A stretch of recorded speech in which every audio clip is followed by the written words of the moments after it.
They told me the dog was broken. They said he was a devil wrapped in fur, a weapon that had turned on its handlers, something that needed to be put down before it tore a throat out. I stood there in the humid Georgia heat, watching 100 pounds of German Shepherd throw himself against the chain-link fence, teeth bared, snarls ripping through the air like gunfire. The other men stepped back, fear etched into their faces, hands hovering near their holsters. But I didn't step back. I saw something they missed. I saw the trembling in his hind legs. I saw the whites of his eyes rolling not in aggression, but in sheer absolute panic. The lieutenant laughed, a dry, cruel sound, and said, "Go ahead, Private. He's all yours. Let's see how long you last before he chews you up." He wanted me to fail. He wanted to see the black man bleed. But he didn't know who I was, and he certainly didn't know what I saw in that cage. Before we begin, tell us where you're watching from in the comments, and don't forget to subscribe for more stories like this. I'm sitting on my porch now, watching the sun dip below the horizon, painting the Virginia sky in bruised shades of purple and orange. My knees ache when it rains, a reminder of nights spent sleeping in mud and the unnatural contortions of jungle warfare. At 70 years old, the silence is my closest companion. I have a fresh cup of black coffee in my hand, the steam rising and disappearing into the cool evening air. It's quiet here, away from the city, away from the noise of a world that seems to have forgotten the cost of the freedoms it enjoys. I look down at the old wooden floorboards. There's a worn spot there, right by the rocking chair, where a dog used to lay. I haven't had another one since. Some bonds are too heavy to replace. The wind rustles the oak trees, sounding like a distant whisper. And for a moment, I'm not an old man on a porch anymore. I'm 22, sweating through my fatigues, staring into the eyes of a creature that the world had decided was worthless. It was the sound of a chain rattling against metal that brought it all back today. My neighbor was fixing his fence, and that metallic clink, clink, clink drifted across the yard. Instantly, the smell of pine needles and wet red clay filled my nose. I could feel the oppressive humidity of Fort Benning clinging to my skin like a second shirt. I could hear the rhythmic chanting of platoons running in the distance, the heavy thud of combat boots hitting the pavement. Memories don't ask for permission. They just kick the door in.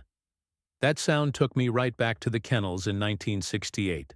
It was a time when the country was burning with riots and protests, and the military was a microcosm of that fire. We were preparing for Vietnam, training to walk into a green hell, but for some of us, the war had started long before we ever got on a plane. The war was in the looks we got at the mess hall, the assignments we were given, and the constant need to be twice as good just to be considered half as capable. Life on the base was a strange mix of discipline and chaos. We were the K-9 unit, the guys who walked the perimeter with living weapons on leashes. It takes a specific kind of person to handle a war dog. You have to be calm, assertive, and possess a balance of fearlessness and respect. Most of the guys were farm boys from the Midwest or city kids looking to avoid the infantry meat grinder. I kept to myself mostly. I polished my boots until they looked like black glass. I kept my uniform crisp, and I did my job without complaint. We spent our days running obstacle courses, teaching the dogs to track, to attack on command, to hold their position even when gunfire erupted around them. It was grueling work. You smell like wet dog and sweat permanently. But I loved it. There is an honesty in animals that you don't find in people. A dog doesn't care about the color of your skin or where your father was born. A dog only cares about the content of your spirit and the steadiness of your hand. The humiliation started the day Lieutenant Graves took over the unit. He was a man with cold, blue eyes and a smile that never reached them. He didn't like me. He never said it outright. He was too smart for that. But it was in the assignments he gave me. While the other handlers got the prime dogs, the ones with stable temperaments and good lineage, I was given the washouts. I was given the dogs that were sick, old, or simply stubborn. He wanted to break my record. He wanted to prove that a black man lacked the command presence to handle a high-value military asset. "Some people are just natural followers, Private," he said to me one morning during inspection, flicking a piece of lint off my shoulder. "They aren't built to lead, not even a dog." I stood at attention, staring straight ahead, jaw locked so tight my teeth hurt. I didn't say a word. I knew that any reaction would be used against me. I swallowed the anger, tasting its bitter bile, and focused on the job. Things escalated when Ajax arrived. Ajax was a massive German shepherd, dark sable, almost black. He had bitten 3 handlers in a week. He was scheduled to be euthanized. The rumors were that he was psychotic, a bad seed. Graves had him brought to the isolation kennel at the far end of the compound. He called the unit together, a smirk playing on his lips.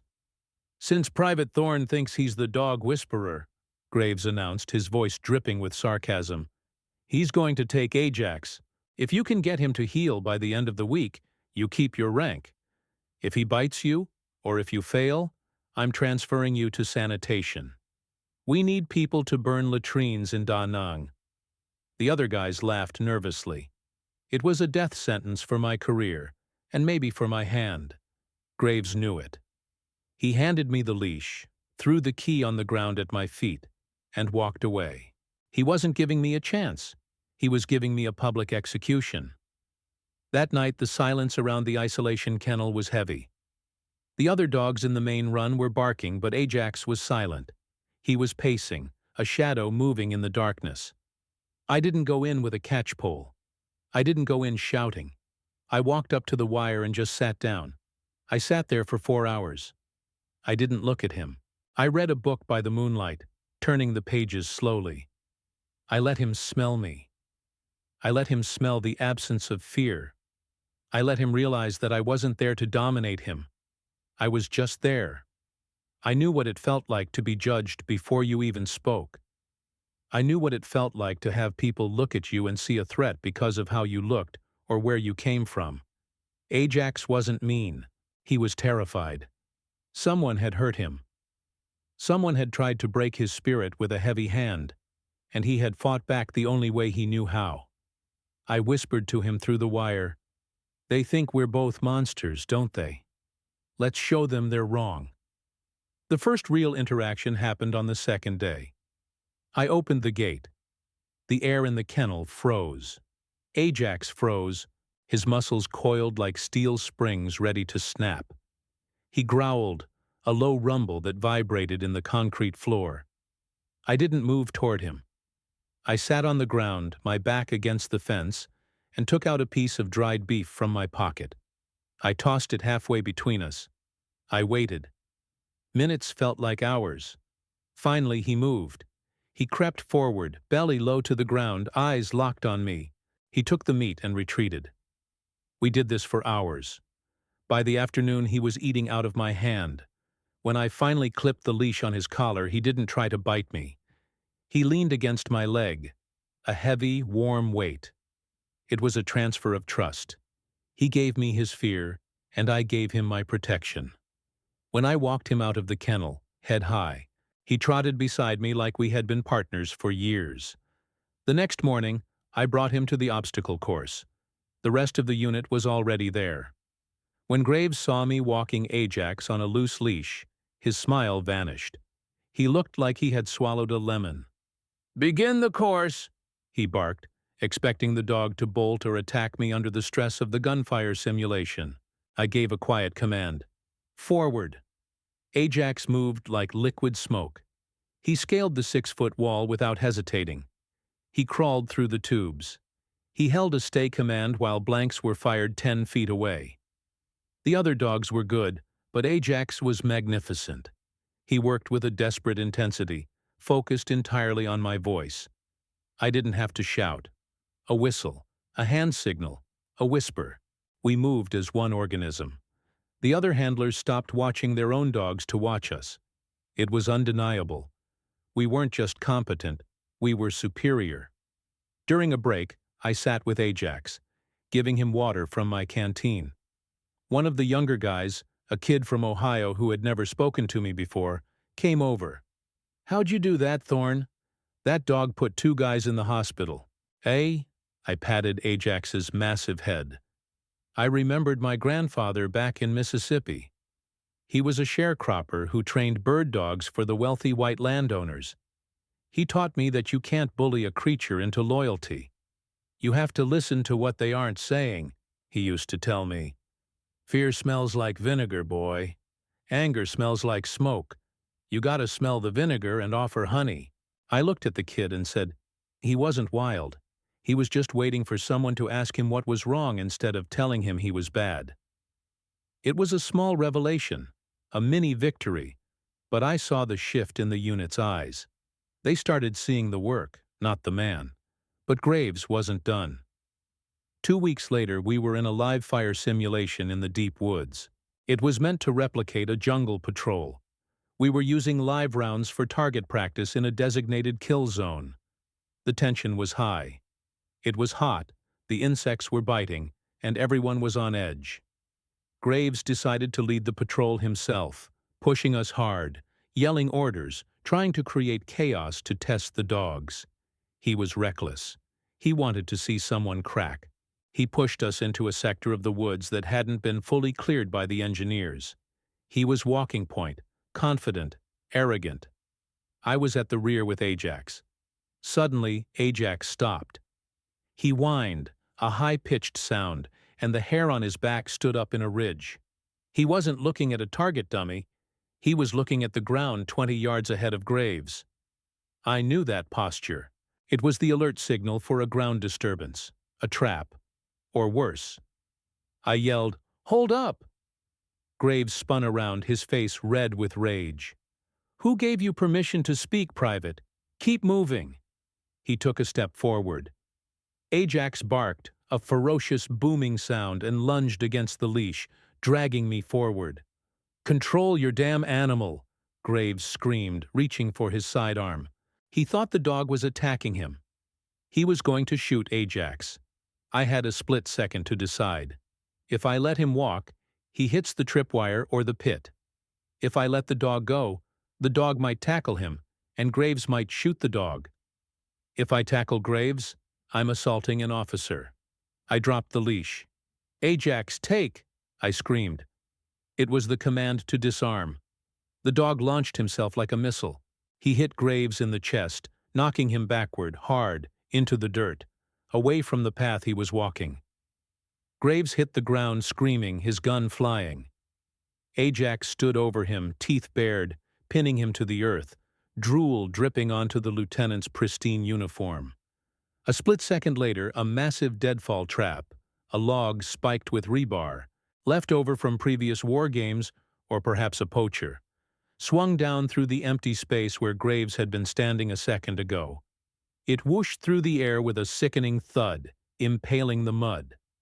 If Graves had taken one more step, he would have been skewered. Graves lay there, staring up at the spikes of the log swinging inches from his boots. Then he looked up at the snarling dog inches from his throat. He looked at me. I whistled. Short, sharp. "Ajax, heel." The dog instantly stepped back, closed his mouth, and trotted to my side, sitting down calmly as if he hadn't just taken down a grown man. The silence in the woods was deafening. The entire platoon stood frozen.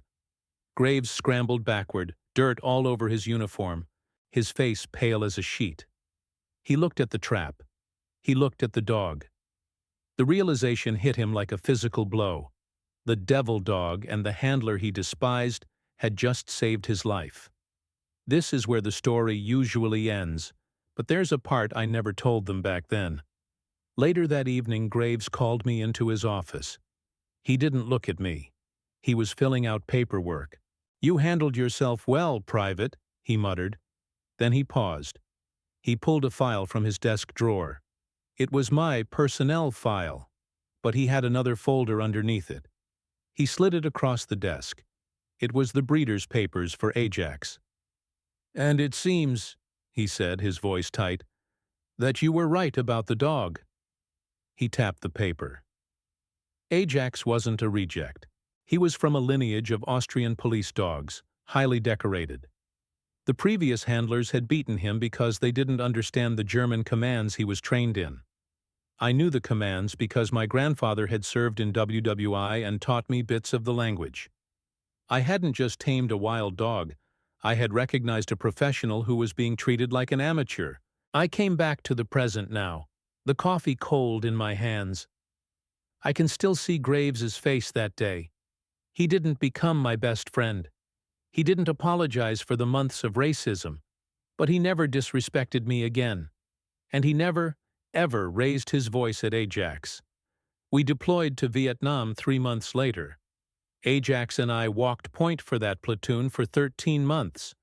We found tripwires, we found tunnels, and we found ambushes before they could happen. We saved Graves' life twice more in the jungle. The man who wanted to send me to burn latrines ended up recommending me for a Bronze Star. But war takes its tithe. We didn't all come back whole. Ajax made it home with me, but he was different. He paced at night. He would wake up shaking, just like I did. We lived out his final years on a small farm I bought. He couldn't handle fireworks on the 4th of July, and neither could I. We would sit in the basement together, me holding his paw, him leaning his heavy head on my shoulder, 2 old soldiers waiting for the all clear. When he died, I buried him under the oak tree where the sun hits first in the morning. I put his service tag on the cross. He wasn't a pet. He was the better part of me. The price of war isn't just the bodies you leave behind. It's the pieces of yourself you lose along the way. It's the realization that the anger and hate you see in the world, like the hate Graves had for me, is just fear wearing a mask. I carry the scars of shrapnel on my leg, but the deeper scars are the memories of the good men and the good dogs who gave everything for a country that didn't always love them back. I learned that dignity isn't something someone gives you. It's something you keep, no matter how hard they try to take it away. There is a lesson in the leash. You can pull and choke and force a living thing to do your will, and you might get obedience, but you'll never get loyalty. Loyalty is a gift. It has to be earned. I earned Ajax's loyalty by seeing him, really seeing him, when everyone else saw a monster.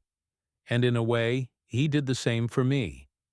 He forced those men to see the soldier, not the skin color. He forced them to respect the competence, even if they hated the package it came in. The sun is fully down now. The porch is dark. I reach into my pocket and pull out a worn, tarnished piece of metal. It's his dog tag. I rub my thumb over the name stamped into the steel, Ajax. The metal is warm from my hand. I can almost feel the coarse fur under my fingers again.